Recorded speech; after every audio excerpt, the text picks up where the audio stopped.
and this is Sea Life. Welcome back to our channel. Hey you guys, I found the most amazing whole chicken recipe. So today I'm taking this frozen whole chicken and it's going to be a simple crock pot chicken recipe and I'm loving it. The kitchen is so busy right now. Daniel is making up a batch of fig pear wine and we've decided to go gluten-free. So we're milling oatmeal to make flour for our bread. And so yeah, we've got a little bit going on here today, but I'm so glad you're here with us. Okay, I wanted to turn it on and show you kind of what I'm doing here. Okay, even though that chicken's frozen, I'm just going to coat that with that kosher salt to brine it, to dry brine it. And I just coated it on both sides. And I'm going to wait until it looks like the salt's kind of melting the chicken. It's kind of, so maybe 20 minutes. And that's how I'm going to begin this recipe. Now this recipe says that this chicken will turn out rotisserie style, even though you're putting it in the crock pot. I thought that was so cool, so I had to share it with you guys. Okay, you guys, I had to take a little minute and go out and pick some figs for Daniel's pear and fig wine.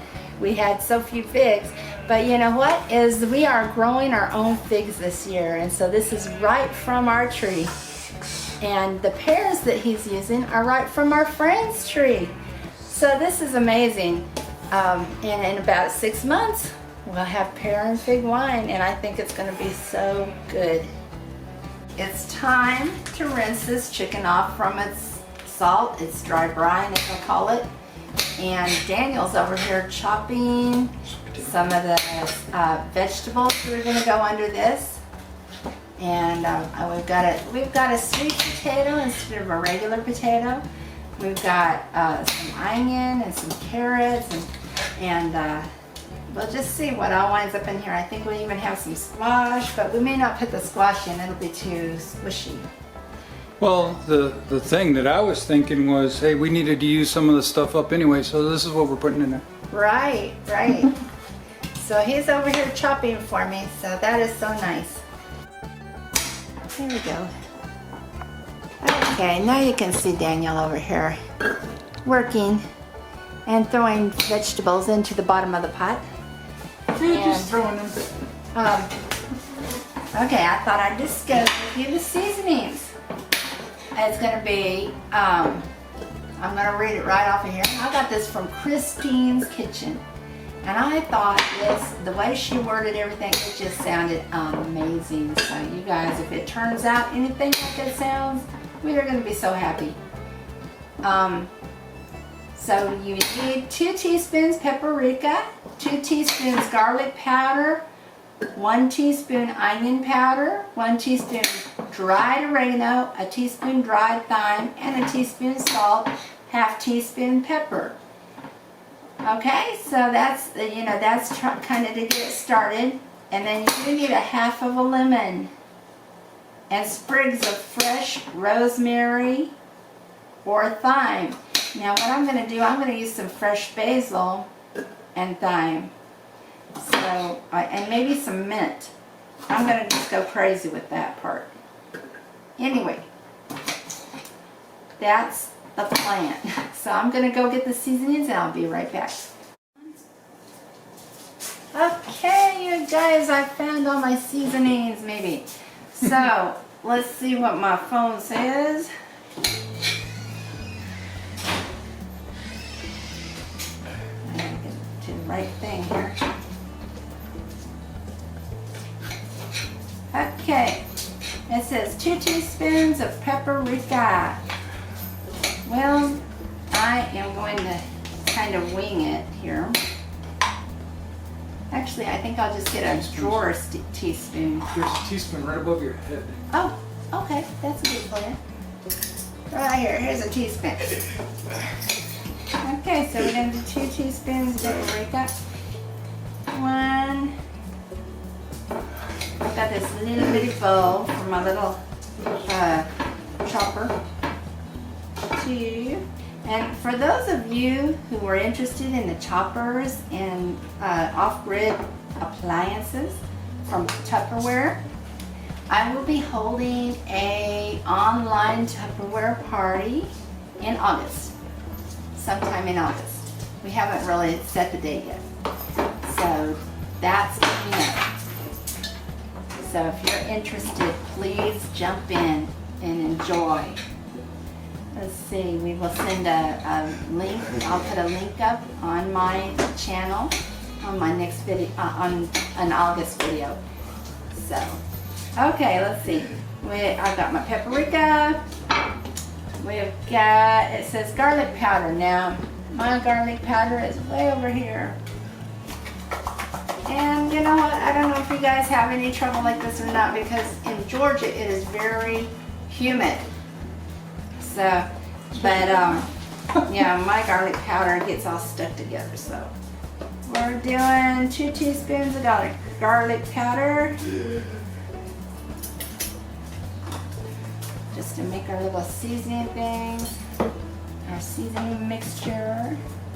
And you know, generally I will in fact use essential oils for my seasonings like this. Now you can't get I haven't seen paprika essential oil, but especially like oregano, garlic, oregano. Yeah, thyme, basil, and those are all so good that it's almost like having fresh right out of the bottle. Actually better. So, let's see. And if you need a link to get essential oils, it's of course down in the bottom. Okay. The next thing is oregano. Oh no, onion powder. And I have my. Oh, you know what? No, that's also garlic. I have to find my onion powder. I'll get back to that. Okay, we have our dried oregano. Thank goodness. And like I said, I'd rather use an essential oil than dried oregano. But I couldn't find one today, so I got to order 1 teaspoon oregano. Oregano is hot, so yeah, you better hold to the 1 teaspoon. Daniel has all the vegetables chopped up. He's even put jalapenos and onions in there. And that looks so good.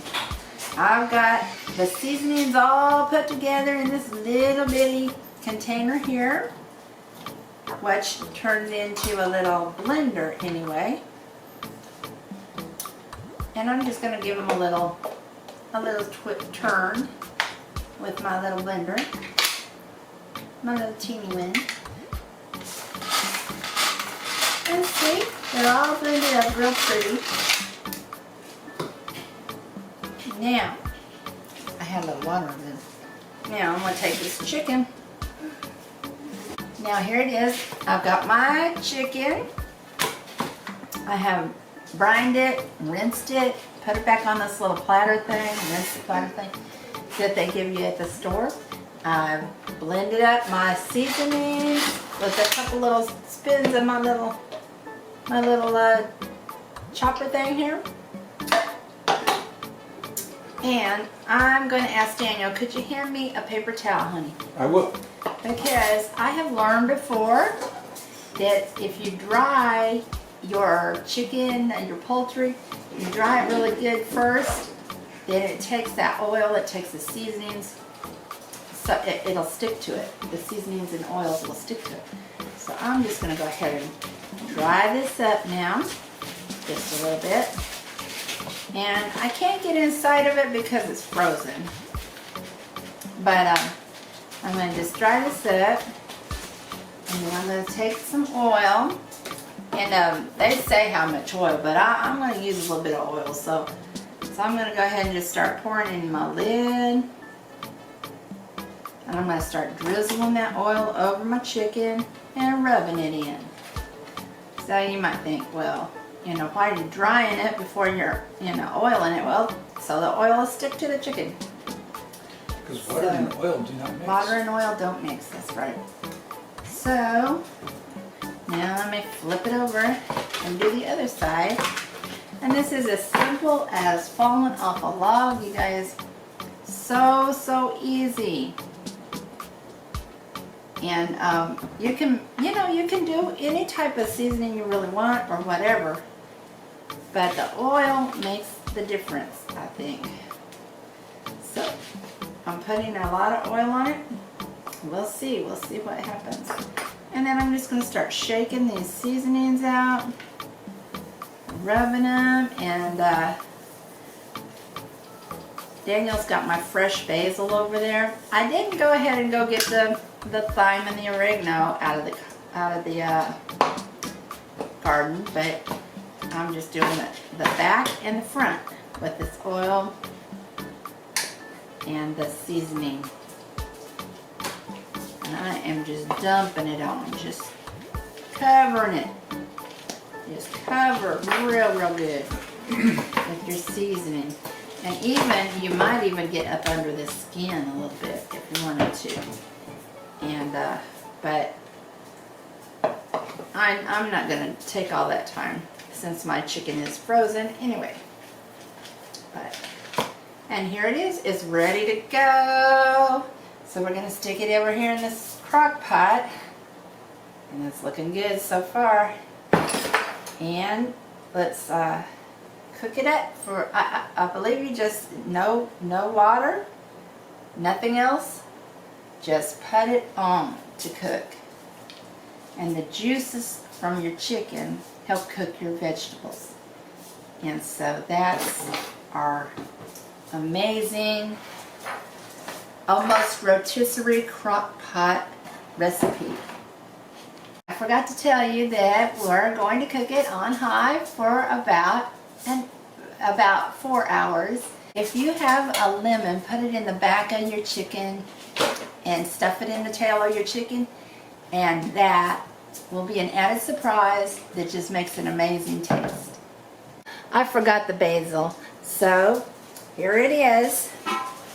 I went out to the garden and I've got some beautiful basil leaves, and you know what? I'm just gonna throw them on top, and I think that'll be just perfect. I'm just gonna throw them right on top and let them lend the flavor, the beautiful flavor that basil's gonna give.